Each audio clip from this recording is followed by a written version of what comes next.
Организацијата неколку пати ги менувала границите на Скопскиот округ. По укинувањето на Штипскиот округ со статутот на ВМРО, Скопскиот округ се проширил. Така округот здобил силна стратешка позиција за пренос на оружје од Бугарија во Македонија.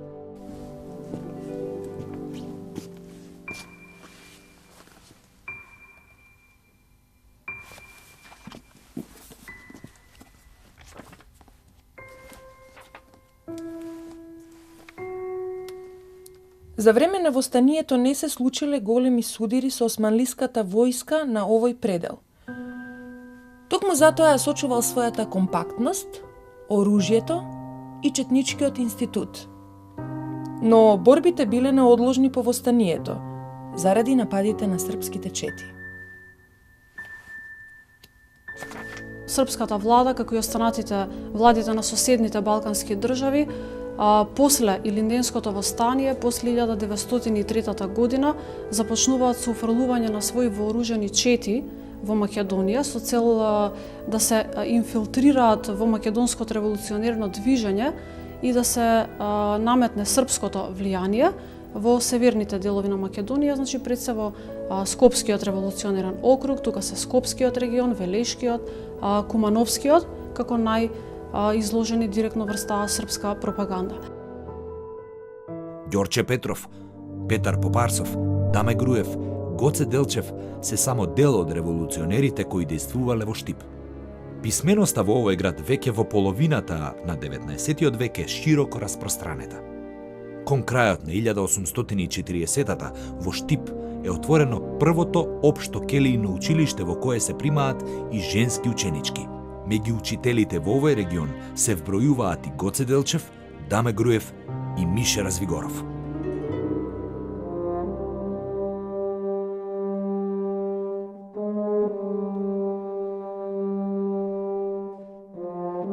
Миша Развигоров пак важи за еден од позначајните револуционери од Штипскиот регион. Тој е роден во Штип. Прво се школувал, првото основното училиште, основното образование го добива во родниот град во Штип, па потоа го продолжува школувањето во Бугарија, во Ќустендил, во Казанлак, таму завршува педагошко училиште. Веднаш после завршување на школувањето се враќа во родното место и тука се вработува како учител во Ново село Штипско. За него знам дека бил учител во Штип, во Штипско Ново село. 1895 дошол кога веќе Даме Груев и Гоце Делчев биле во Штип и заедно значи биле учители, и Тодор Лазаров, и тој е штипјанец од Аџи Димитрови. Тој заедно со Гоце Делчев известно време действува таму. Ќе допринесе за зачленување на нови членови во организацијата, ширење на мрежата на самата организација во Штип и околината на Штип, а исто така во тој период веќе почнало да се формираат и тајните канали преку кои што било пренесувано оружје за потребите на тајната организација од Бугарија во Македонија. Меѓу првите членови во организацијата се Тодор Лазаров, Димитар Мирасчиев, Коце Дончев и Мане Мувчиски. Мише е назначен за одговорен за Штип и Штипско. А веќе во 1896 е член на окружниот комитет на ВМРО во Штип. Така што големо количество на оружје ќе почне да се пренесува, Штипскиот регион ќе одигра значајна улога во тоа, бидејќи преку Штипско започнува да се внесува првото количество на оружје всушност во Македонија. Меѓутоа, како една од првите афери кои што се случува токму заради ова пренесување на оружје, тоа била Виничката афера од 1897 година. Меѓутоа, со избувнувањето на Виничката афера, поради големите мачења што тогаш ги правеле, Мише Развигоров не можам да сватам како се одлучил на таков чекор, ја презел целата одговорност. Кажал, јас сум виновен, не го мачете овој, не го мачете оној, јас сум тој што собирав оружје, ја ова го направив, ја тоа. И веднаш го уапсиле, го однеле во подрум Кале, во еден страшен маченички, затворнички живот преживел. На мачење биле подложени и Каратасе, Васил Леската, Пано Пиштоло, Ќоше Иванов и Коце Бакалчето. Раководителите на реонот Мише Развигоров, Петар Попарсов и Тодор Лазаров биле сместени во Штипскиот затвор. Мише бил измачуван во затворот, а потоа бил носен во селата за да го убеди народот да го предаде оружјето на турската власт. Така тој го видел страдањето на народот. И пред власта се пријавил како одговорен за организирање на неговото вооружување. Како последица на ова бил пратен во подрум Кале. Тој затвор на вистина бил озлогласен и познат по тоа што многу македонски револуционери кои што биле осудени или на доживотни казни роби или на смртни казни па ја чекале својата казна, бил многу познат кај нив. Во затворот во подрум Кале војводата Мише Развигоров заминал некаде 1897 година и таму останал речиси полни 5 години. Важно да се истакне за неговиот затворски живот е дека навистина тоа бил тежок живот со многу измачувања, репресалии од страна на турската власт. Измачувањата се правеле со цел Развигоров, Петар Попарсов па и Тодор Лазаров да ја откријат целата организацијска мрежа на Македонската револуционерна организација во Штипско и во цела Источна Македонија, но во тоа турската власт не успеала. Додека биле во подрум Кале, Мише Развигоров и неговите другари успеале да испратат и едно писмо до австрискиот конзул во Скопје, во кое што се жалеле на неподносливата положба на затворските услови во подрум Кале. Со тоа мислеле дека можеби австриската власт ќе се вмеша да се подобрат барем затворските услови или да се намали затворската казна. До 1902 кога ги амнестирале сите политички затвореници, ама тој се вратил со многу тешко здравје. Баба ми викаше готов беше Мише. И затоа роднините го однеле во Бугарија на лекување. Многу тешко бил болен. Таму останал кратко време и со чета во Македонија се вратил веднаш по завршувањето на Илинденското востание. Фактички војводата Развигоров немал некое директно поголемо позначено учество за време на Илинденското востание, кое за волја на вистината во Скопскиот револуционерен округ било со мал одзив и со малку вооружени акции. Но веќе по завршувањето на Илинденското востание започнала трескавичната организаторска и теренска работа на Развигоров во Штипско, во Овчеполието, помалку можеби и во другите околии.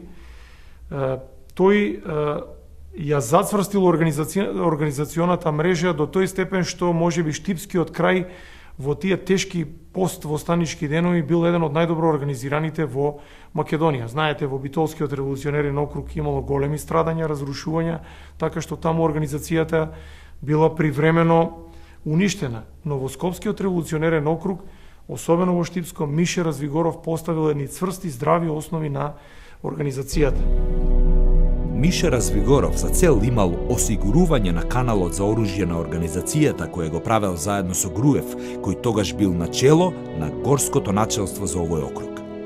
Потоа тој, со помош на Тодор Александров, вклучил млади и интелигентни четници во организацијата. Како трето, тој вовел и економски мерки со кои се стекнал со прекарот Овчеполски кнез. Тој имал за цел да го заштити населението од уште поголемо осиромашување поради тоа што плаќале огромни камати на лихварите кои што им поземувале пари за извршување на било каква потреба. Така што Мише Развигоров, за да го спаси населението од плаќање на огромните камати, донесува една одлука, а тоа е одлуката да се формира една земјоделска селска каса. Каса во која што вложувале пари всушност селаните после одредени приходи кои што ги добивале при продавање на пазарите на нивните производи. Сите значи заеднички вложуваат во таа каса, но тоа ќе биде значено за воиднина при потреба било кој од македонците можел да се придобие со пари, да побара пари од таа каса која што била формирана токму од Мише Развигоров. Покрај ова, исто така тој му забранил на населението да заминува да се суди во османлиските, односно турските судови. Така што формирал посебни комисии од членови на организацијата кои што имале за цел да ги разгледуваат сите спорови кои што настанувале меѓу самото население. Следувале строги казни за секој оној кој што немало да ги почитува наредбите кои што всушност тој ги донесува во неговиот регион. И исто така постоело еден обичај во тој период во цела Македонија, па и во Штипскиот крај, за време на свадбите, младоженецот да плаќа големи суми на пари кои што достигнували до 15 лири за купување на невестата. Ова ќе го забрани, овој обичај ќе биде забранет од Мише Развигоров, кој што прво ја намалил таа сума на 2 до 3 лири, а исто така дозволувал на момчињата да позајмуваат пари од касата на организацијата за да можат да платат за купување на невестата. Народот бил задоволен од дејноста на Развигоров, но по востанието главната опасност не биле османлиите, туку српските чети. И самата српска влада го зголемила интересот во однос на Македонија во овој период по Илинденското востание и сватила дека во новите околности кои што се настанати во Македонија, задушувањето на востанието и можат да ги искористат како една добра можност за заселување на својата позиција во Македонија. Со појава на странската пропаганда се појавуваат и шпиони. На 14 ноември 1905 Мише Развигоров со својата чета бил во село Лозово и за тоа била известена турската војска од страна на локалецот Ичко.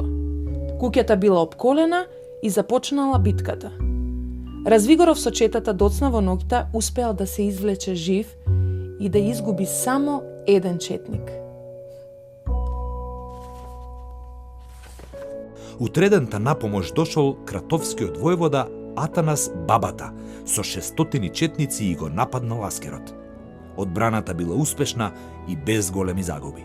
Со помош на војводата Дедонаце, Мише ги нашол шпионите кои ги предале комитските чети. Тие биле фатени и по наредба на Мише застрелани на сред село. Познато е дека во временскиот период 1904-1905 година во внатрешната македоно-одринска револуционерна организација се случил длабок раскол.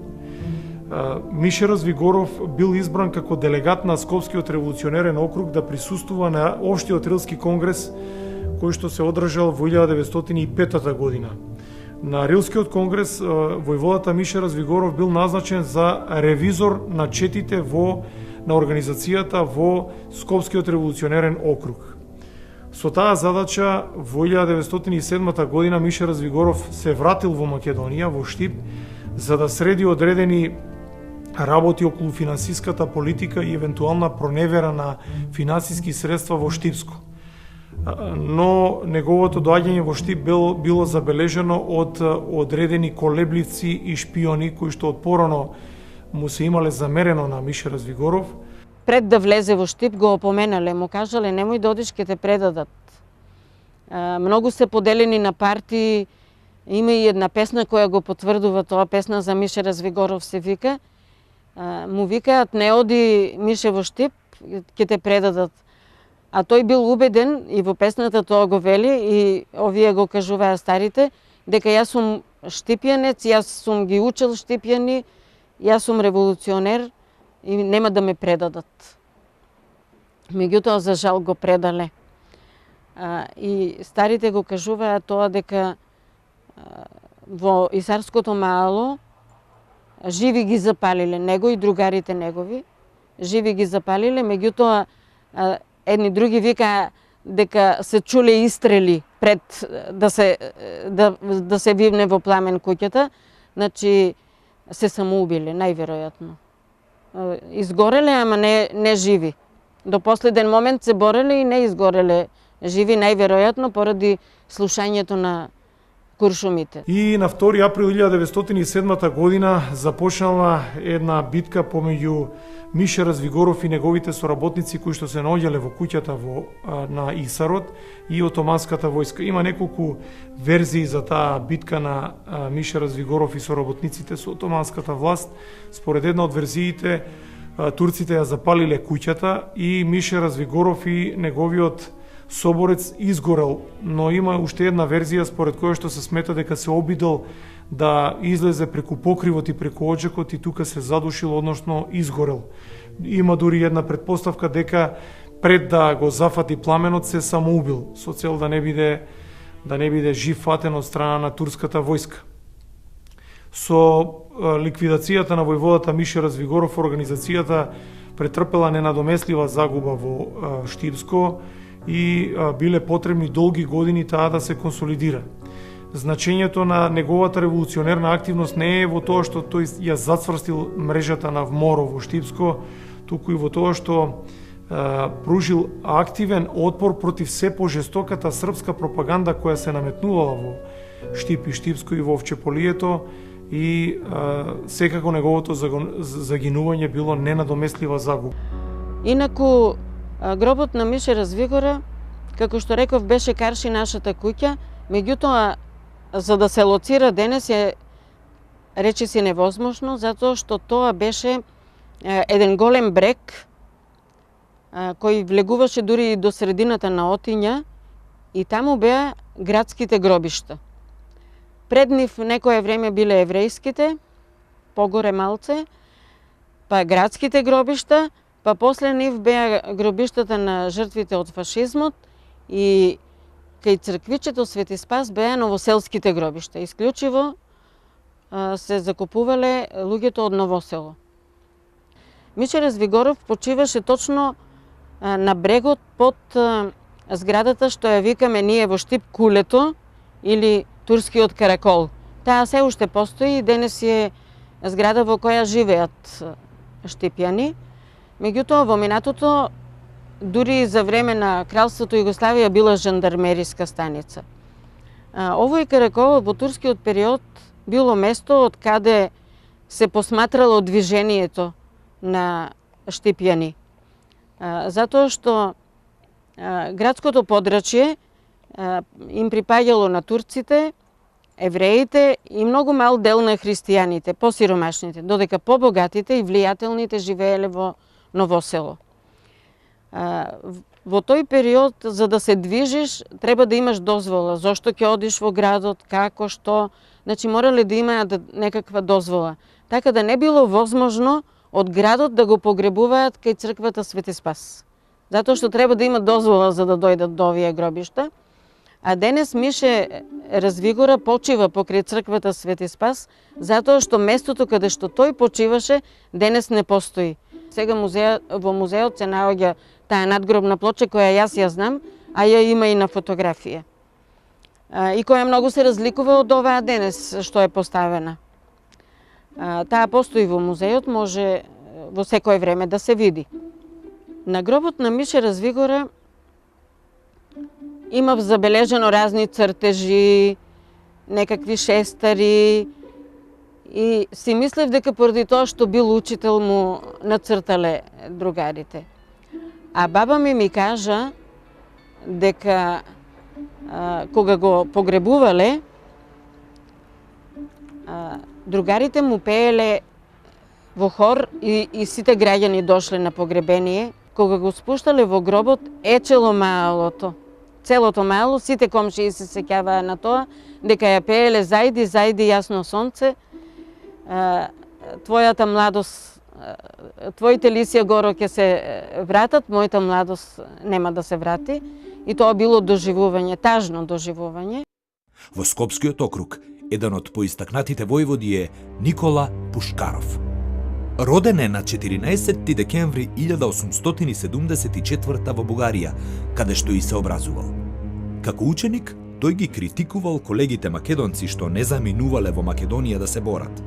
Тој самиот поднел барање до екзархијата да биде пратен како учител во Скопје.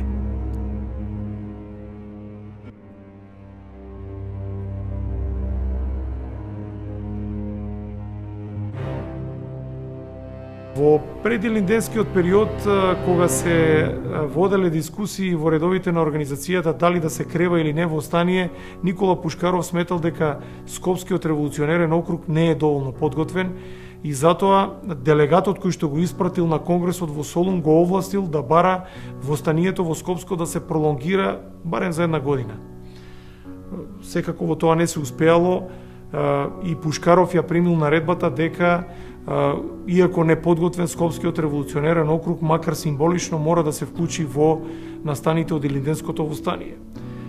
Така и ја конципирал својата револуционерна активност за време на Илинденското востание, тој со својата чета која бројала некаде околу 18 до 20 луѓе, поискусни комити и војводи дојдени, односно комити дојдени од Бугарија, се обидел да нападне неколку помали турски воени гарнизони во селата во Скопско и Кумановско и успеал во август 1903 година да минира еден дел од железничката пруга Скопје-Велес, со што бил отежнат железничкиот сообраќај за неколку дена. Тоа може да се каже дека е најуспешната вооружена акција во Скопско за време на борбите од Илинденското востание. Тоа е диверзантска акција која што како дел од Илинденското востание, во оние делови во Македонија каде Илинденското востание не било масовно, се преминало на такви диверзии, на напади на важни објекти кои што беа особено на сообраќајници на железници. Така да железницата Скопје-Солун, како една од најзначајната железница која што ја поврзува Македонија практично и најзначајните македонски градови, била една од главните мети на напади на востаниците и на револуционерите. Според неговите проценки, најмногу пушки имало во Кочанско, околу 400. Во другите предели, бројот бил значително помал, а и видот на пушките бил застарен. Пушкаров успеал да набави 50 пушки кои биле распоредени низ Скопје. Во текот на тие денови, четата на Пушкаров имала неколку судири со турската војска, и тоа во село Ѓуриште и село Кожле. Но на помош на Пушкаров му дошла четата на војводата Боби Стојчев. А Бажибозокот постојано бил засилуван од Скопје, Куманово, Велес и Штип. Борбите траеле 2 недели. Во текот на 1902 година започнало навлегување на врховистички вооружени чети од Бугарија во Македонија, кои што биле организирани од Врховниот македонски комитет во Софија.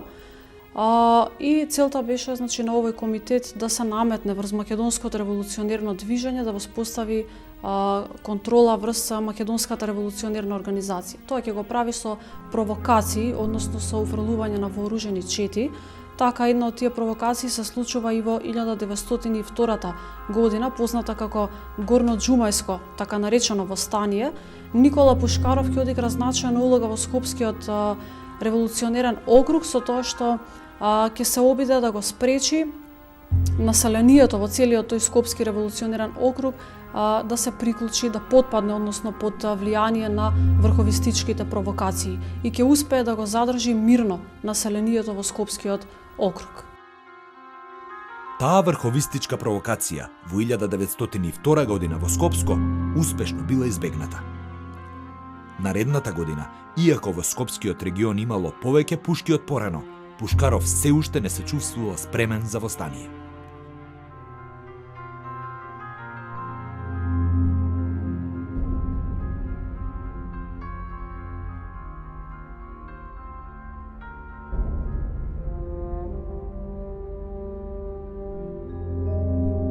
Велешко фактички бил најважниот реон во Скопскиот револуционерен округ. Овде била раскрсницата преку која што поминувале сите канали на оружје што организацијата го добивала од територијата на Бугарија и од овде се разнесувало оружјето во Битолскиот револуционерен округ, па и во окрузите во јужниот дел на Македонија, и тоа бил важен геостратегиски центар. Затоа организацијата овде на неколку пати именувала дел од војводите, кои што од различни причини или се повлекувале или биле ликвидирани, убивани. Најпрвин во почетокот на 20-тиот век, 1901 година, овде за војвода бил назначен војводата Николај Дечев. Кога Дечев станал велешки војвода, се појавиле 2 српски чети во реонот, на војводата Филиповиќ и србоманот Наце. Откако не го послушале барањето на Дечев да се повлечат, Тие биле нападнати во близина на село Крива Круша. Победата на Дечев била неминовна, со што привремено ја запрел српската пропаганда во регионот. Но набргу по востанието во септември 1903 тој загинал во судир со турскиот аскер во село Луково.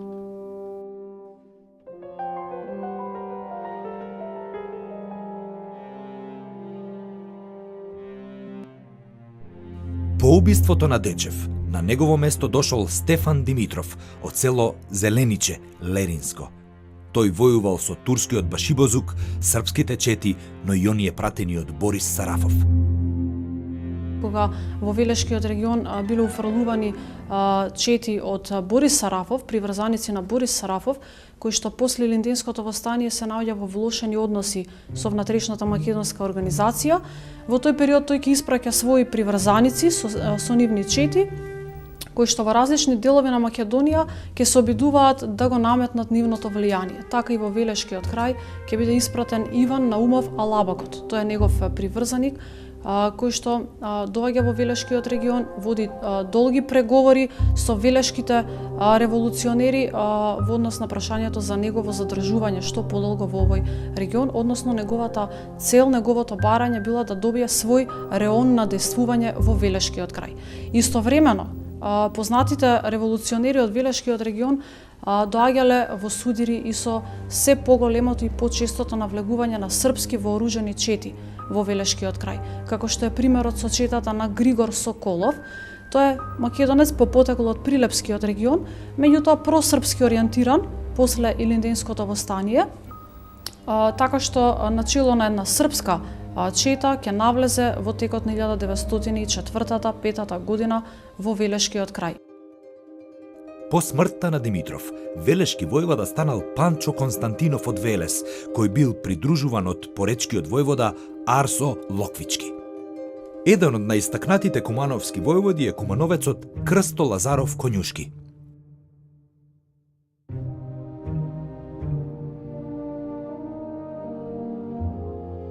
По еден од најпознатите војводи во Кумановско бил припадник на Скопскиот револуционерен округ на организацијата, бил војводата Крсто Лазаров Конјушки од селото Конјух, Кумановско. Навистина многу е интересна биографијата на овој кумановски војвода. Тој е еден од војводите кој што имал можеби најдолг стаж како обичен војвода во редовите на организацијата во различни власти во Македонија. Па бил палаво дете според она што ми кажувале во Кратовско. Значи, мои родители многу малку збореле за него. И тоа бил палаво дете и една анегдота била дека земал пушка и пукал кон турскиот бек што бил одговорен за местноста Конјух. Не сакајки му ја победил жена му и се скрил во еден сток сено. Им се смеел на турците дека го бараат. Немал некое повисоко образование војводата Крсто Лазаров. Тој уште од млади години се вклучил во редовите на македонското револуционерно движење и се обидел првин да се активира во редовите на Врховниот македонски комитет. Но набргу се разочарал од политиката на комитетот кон Македонија и македонското прашање и се зачленил во редовите на македонската револуционерна организација. Веднаш потоа со чета влегол во Кумановско и во тој период околу Илинденското востание и по Илинденското востание се борел против турската војска и башибозуците, но и против се посилната српска пропаганда која што земала особено голем замав во Кумановско, во Скопско, на Скопска Црна Гора. Мајка ми кажуваше дека они биле нарекувани гасеници од страна на Бугарија. Гасеници заради тоа што многу се држеле заедно. Кога ќе одела четата во Македонија, или како се изразувале, ќе одиме внатре. Значи, за фамилиите чии луѓе се во четата внатре, се било обезбедено. И храна да им се донесе, и дрва да им се исцепат, да им се наредат, да им се среди ако е зима. Меѓутоа, факт е дека тоа се случувало од време на време и не знам точно, меѓутоа има евидентирано колку битки он има водено во овој крај. И тоа над 3 часа или некои поголеми. Во овој временски период Крсто Лазаров покажал изворедни раководни капацитети, бил навистина способен, го познавал теренот во Кумановско и со тоа можел слободно да се движи низ селата во Кумановскиот крај и да ја зацврстува мрежата на организацијата. Воедно, во тие села каде што српската пропаганда имала земено замав, се обидувал да ги уништи тие центри и да формира селски комитети на организацијата. Бил почитуван човек он. Почитуван од луѓето комитите, а и од околинава друга. И тогаш ми кажуваше мајка ми дека во една случка во Кюстендил, дека еден од нашиве комити македонци бил фатен како краде и полицијата го прибрала. Бил викнат на испитување на некој си трети спрат во нивната полициска станица и тогаш го побарале дедо ми како авторитет на тие луѓе што оти сепак биле доселеници, бегалци биле. И кога човекот разбрал дека ќе дојде Крсто, скокнал од прозорот срам. Така ми го кажа он, срам дека скокнал. И таа е приказнава што ја знам. Меѓутоа факт е дека организацијата била навистина јака. Толку јака што бугарите завидувале колку сме организирани ние македонците таму. И не сакале. Лазаров учествувал во окружниот собир во село Живиње. Потоа бил член на кратовската чета на Атанас Бабата, за потоа да се одвои и да действува во Кумановско заедно со Костадин Нунков. Додека се наоѓал во Кумановско, не ги одбивал и задачите кои што опфаќале извршување на индивидуални форми на терор, односно ликвидации на шпиони и предавници. Така бил случајот со србоманскиот свештеник, српскиот поп Ташко. Некои од комитите кои под влијание на бугарската власт почнале да прават зулуми на локалното население, биле казнувани и тоа казнувани и до убивање. Значи, биле ликвидирани. Прв ликвидиран, каде што он активно учествувал, бил некој си поп српски Ташко, кој ги предал на турците фактички дека се носат пари за да се купи оружје, да се купи материјал за војување, пушки, оружје, облека и слично. Не било едноставно, го чекал човекот скоро месец и пол да најде згодна прилика да губи и при тоа губил и него и неговиот и тога имал бодигард. Бодигард. Тој влегол во цивилни јалишта во градот Куманово и еден извесен временски период го следел движењето на српскиот поп кој што, чувствувајќи дека може да биде ликвидиран, се наоѓал под заштита на турски заптии. Но по едно известно време исчекал една добра прилика, можност и пукал во српскиот поп и го ликвидирал. Тоа представувало сериозен удар за српската пропаганда во градот Куманово. Веднаш потоа Крсто Лазаров незабележено се извлекол од градот и повторно се вратил во неговата чета. Кога младотурците доаѓаат на власт, тој престанува со неговото активно действување, бидејќи тогаш се легализираат четите. Таа пауза нема да трае долго, се до пролета наредната 1909 година, кога повторно се активира и повторно ги продолжува борбите со српската пропаганда. Во текот на Балканските војни исто така ќе биде активен. Тогаш револуционерите од Македонската револуционерна организација земаат активно учество на страната на сојузничките сили, српската, бугарската, грчката армија. Конкретно во Кумановскиот регион Крсто Лазаров со четата учествува во рамките на српската армија во таа војна за ослободувањето на Македонија. Меѓутоа, кога веќе се навестувало почнувањето на Втората Балканска војна и кога се повеќе станувало јасно дека оваа војна ќе биде меѓусојузничка, односно дека ќе ја водат меѓу себе Бугарија наспроти српските, грчките војски, тогаш Крсто Лазаров повторно учествува со неговата чета, меѓутоа сега на другата страна, односно дава поддршка на бугарската армија наспроти српската. Во 1914 четата на Лазаров се судрила со српската чета во Куманово, Свети Николско и Штипско. Летото 1915 сочета од околу 30 на души бил откриен од српската жандармерија во близина на село Ѓуѓанце. Епски се тие некои негови судири кои што тој ги имал со српската војска и жандармерија во тој временски период од 1913 до 1915 година, односно до започнувањето на борбените действија од Првата светска војна во Македонија. Тој имал неколку судири со српската војска, која што исплашена од силината на неговата чета дури употребила покрај пешадиското оружје, артилерија, гранати, тешко оружје. Во една од тие битки во близина на селото Орашец во 1915 година, која што траела десетици часови, наоѓајќи се во безизлезна положба, војводата Крсто Лазаров бил принуден на јуриш да го руши обрачот од српска војска и жандармерија. Како раритет треба да се спомене податокот дека само во таа битка тој се здобил со 11 прострелни рани, а преживеал сепак.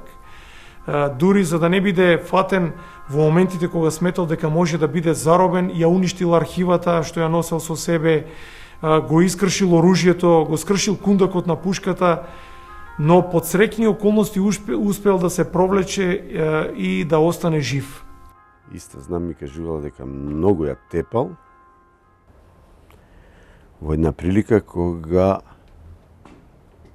сега не можам да кажам зошто, во Кјустен бил обесен човек и она отишла да гледа. Тоа бил обесен човек како предавник. И кога си дошла дома, многу ја тепал и не сакал ниедно од неговите деца се занимава со политика повеќе.